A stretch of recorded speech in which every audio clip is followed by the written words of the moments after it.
అలాగే షటస్థల బ్రహ్మ శివయోగి శివాచార్య కూడా వారు సన్మానించారు.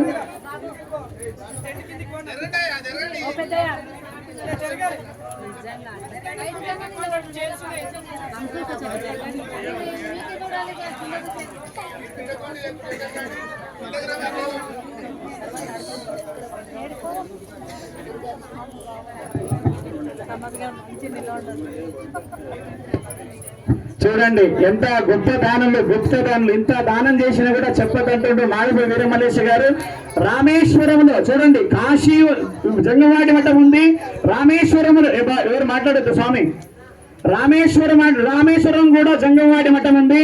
ఆ జంగంవాడి మఠ నిర్మాణానికి మరియు అన్నదానం కోసం 8 లక్షల రూపాయలు, గట్టిగా చెప్పండి, 8 లక్షల రూపాయలు మాడప వీరమల్లేశ్ గారు ఆ కాశీపీఠానికి సమర్పణం చేస్తున్నారు. కనుక చాలా గొప్పనటువంటి కార్యక్రమం. రామేశ్వరంలో జగద్గురు గారు భవ్యమైనటువంటి నిర్మాణం చేస్తున్నారు. కాశీ రామేశ్వరం త్రివేణి సంగమం మరియు ఈరోజు అన్ని క్షేత్రములు చూడండి, బంగ్లాదేశంలో హిందువులంతా ఒక రకంగా అవుతుంది. కాశీ జగద్గురువులు బంగ్లాదేశంలో జంగంవాడి మఠం పెట్టారు, సామాన్యుడిని కాదు.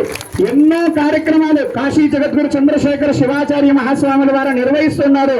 అందులో భాగంగా ఈరోజు ఈ తెలంగాణ ఆంధ్ర ఈ ఉభయ రాష్ట్రంలో ఉన్నటువంటి జంగంవాడి మఠం 2008 నుంచి 16 సంవత్సరాలుగా ఏకధాటిగా నిరంతరంగా అన్నదానము, విద్యాదానము, వస్త్రదానముతో ఇక్కడ కొనసాగుతోంది. ఇటువంటి కార్యక్రమాన్ని నిర్వహించినందుకు జగద్గురువుని మనం ఎంత చెప్పినా తక్కువనే.